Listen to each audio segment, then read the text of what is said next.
బద్వేల్ నెల్లూరు ప్రధాన రహదారి శ్రీనివాసపురం వద్ద అదుపు తప్పి విద్యుత్ స్తంభానికి ఢీకొన్న కారు. విరిగి కింద పడిన విద్యుత్ స్తంభం ధ్వంసమైన కారు. కారులోని దంపతులకు స్వల్ప గాయాలు. పూర్తి వివరాలు తెలియాల్సి ఉంది.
దేవుడు వాడికి ఆపింది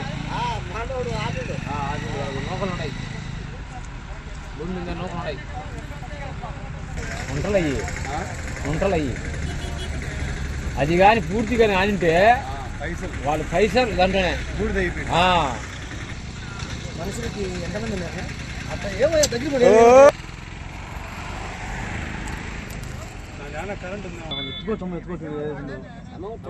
ఎత్తుకోవచ్చు